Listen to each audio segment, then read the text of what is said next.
बिस्मिल्लाहिर्रहमानिर्रहीम। अस्सलाम वालेकुम नाज़रीन कराम। सीरीज़ फ्रॉम मादम टू मोहम्मद सल्लल्लाहु अलैहि वसल्लम की एपिसोड 136 में आपको खुशामदीद कहते हैं।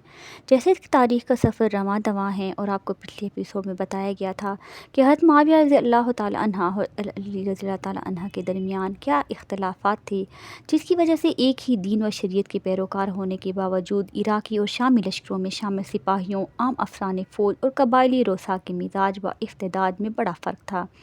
हज़रत अली के पैरोकार ज़्यादातर वो लोग थे जो अरब के मशरक़ी इलाकों में आबाद थे, जिनके कबाइल शुरू से आज़ाद तब और ख़ुद मुख्तार चले आए थे।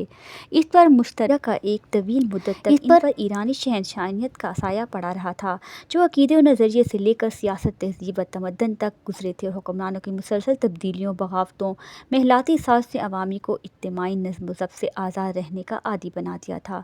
फिर हज़रत उमर फ़ारूक के दौर में ख़ुसूसन कोफ़ा और बसरा में मशरक़ी अरब के ऐसे लोग आकर आबाद हुए जिनके आबाओ अजदाद खुले, बेरोक टोक और आज़ाद माहौल के आदी थे। अगरचे इस्लामी अक़ीदे और नफाज़ शरीयत ने कोफ़ा, बसरा और गिरदनवाह को कुफ्र व शिर्क, बदअख़लाक़ी, फ़हाशी से पाक रखा था, मगर यहाँ एक कदीम बाशिंदों नए आने वाले अरबों की तबीयत में बेबाकी, बहादुरी की खूबियों के साथ खुदसरी इसी तरह बाकी थी। इसके साथ साथ कई बरसों से इस इलाके में सबाई ग्रह सरगर्म था, जिसने बाज़ लोगों को खुफिया तौर पर बदअक़ीदा बना डाला था और बहुत सौ को हुकूमत की अतात और अकाबर के अदब व एहतराम के जज्बात से महरूम कर दिया था। ऐसे लोग हज़रत अली के लश्कर में भी शामिल थे। इनकी मौजूदगी में हर वक्त बदनज़मी और फितना अंगेज़ी का ख़तरा सर पर मंडराता रहता था। ऐसे लोगों की वजह से लश्कर का किसी एक लाहे अमल पर इत्तेफाक मशहूर हो जाता था। ऐसे लोगों की क़ियादत करके मकासद को हासिल करना बड़ा मुश्किल था। दूसरी तरफ हज़रत मुआविया के मातहत शाम का इलाका सदियों तक रोम की बादशाहियत की ज़ेर इंतज़ाम रहा, जो अपनी इक़्तिसादी व अमली ख़राबियों के बावजूद नज़्म व ज़ब्त के लिहाज से कामयाब सल्तनत मानी जाती थी। इसे फ़तह करने और यहाँ आबाद होने वाले मुसलमान भी ज़्यादातर अरब के मग़रब और कबाइली से ताल्लुक़ रखने थे, जो शुरू से नस्बन तहज़ीब याफ्ता मुनज़्ज़म ज़िंदगी गुजारने के आदी थे। फिर शाम में गुज़िश्ता 24-25 साल से बनु उमय्या का एक ही ख़ानदान इंतज़ाम संभाले हुए था। हज़रत यज़ीद बिन अबी सुफ़ियान रज़ियल्लाहु ताला अन्हा के बाद इनके छोटे भाई हज़रत मुआविया रज़ियल्लाहु ताला अन्हा यहाँ के गवर्नर चले आ रहे थे। उन्हें यह हुकूमत व सियासत का 20 साला तजर्बा था। ज़ाती तौर पर वो नहायत बाइख़लाक़, साहिब तदबीर और मामला फ़हम इंसान थे। बनु उमय्या की सियासी व अस्करी खूबियों की इंतहा इन पर होती थी।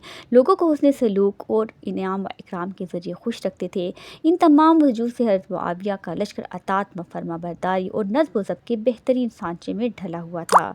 बहरहाल हज़रत अली ने सिला मशरिक़ के बाद खुद लश्कर क़ियादत का फ़ैसला किया और कोफ़ा में अबू मसूद रज़ियल्लाहु ताला अन्हु को ताइब बनाकर शुमाल मग़रिब की तरफ सफ़र करते हुए तकरीबन 700 मील तय करके दरियाए फ़रात के किनारे पहुँच गए, जो शाम के सरहद समझा जाता था।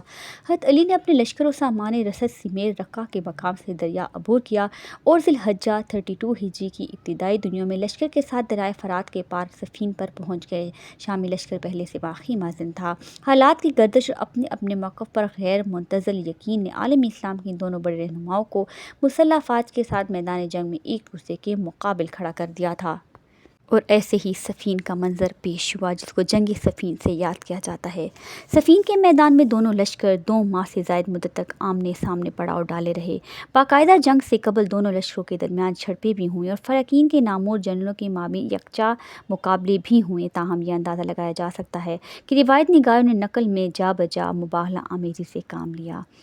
इसकी एक मिसाल वो रिवायत है जिनमें मक़बूल है कि हज़रत मुआविया ने अली के लश्कर के लिए पानी बंद कर दिया था और इराक़ के लश्कर को ख़ास थक व कुश्त के बाद पानी तक रसाई हुई, जबकि सही रिवायत के मुताबिक इस वाक़े की हकीकत कहीं नहीं है। फ़रक़ीन ने पानी की किसी करीबी नहर को अपने अपने सिपाहियों के लिए ख़ास करने की कोशिश की थी, मगर रिवायत से साबित है कि वहाँ कोई बड़ी झड़प नहीं हुई थी, बल्कि हज़रत मुआविया के फ़ौजी इस जगह पहुँच चुके थे, इसलिए वो अपना हक़ जता रहे थे। जब हज़रत अली के नुमाइंदे ने जगह देने का मुतालबा किया तो मुआविया ने बाखुशी इजाज़त दे दी। रिवायत ये है, अबू सलत सलीम हज़री सफ़ीन में हज़रत मुआविया के सिपाही बयान करते हैं कि हम अहले इराक़ और पानी के दरमियान हायल हो गए।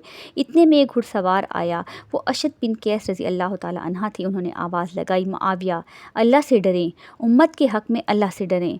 सोचिए अगर आपने इराक़ियों को कत्ल कर दिया तो इनकी औलाद का कफ़ील कौन होगा, और बिलफ़र्ज़ हमने आप सब को कत्ल कर दिया तो आपके अहल वया का सहारा कौन होगा। अल्लाह ताला फरमाते हैं, तर्जुमा, अगर मोमिनों में से 2 जमातें आपस में लड़ पड़ें तो इन दोनों के दरमियान درمیان صلح کرا دو۔ حضرت معاویہ نے فرمایا آپ کیا چاہتے ہیں؟ وہ بولے ہمارے لیے پانی کا راستہ چھوڑ دیجیے۔ حضرت معاویہ نے بولا ہمارے بھائیوں کے لیے پانی کا راستہ چھوڑ دیا جائے، راستہ خالی چھوڑ دو۔ معلوم ہوا کہ پانی لینے کے لیے جگہ کے اختلاف ہوا تھا مگر تلوار چلنے کی نوبت نہیں آئی تھی۔ سفین کے واقعے میں ضعیف اور کذب روایتوں نے اپنے واقعات بکثرت درج کیے ہیں جن میں کوئی سچائی نہیں۔ بعض روایات ہیں کہ حضرت علی کو ایسے سخت گیر امر کے روپ میں پیش کرتی ہے جو فریق مخالف کو بھی ایمان تصور کرتے ہوئے ہر قیمت جنگ پر آمادہ ہی ہونا چاہیے تھا۔ بعض روایت حضرت معاویہ کو ایسے فسادی کے طور پر سامنے لاتی ہے جو منافق کے طور پر مسلمان بن کر مسلمانوں میں پھوٹ ڈالنے کے لیے کوشاں ہے۔ ایسی روایت بھی قابل ترک ہیں۔ ناظرین کریم، آج کے ایپیسوڈ میں اتنا ہی۔ اگلے ایپیسوڈ میں آپ کو بتائیں گے کہ میدان جنگ میں مسالت کی کوششیں کیا تھیں اور کیا جنگ صفین کا پس منظر تھا۔ وہ آپ نے جان لیا جنگ صفین اصل میں ہے کیا، کیوں ہوئی، کیسے ہوئی، یہ آپ کو سمجھ آ گیا ہوگا۔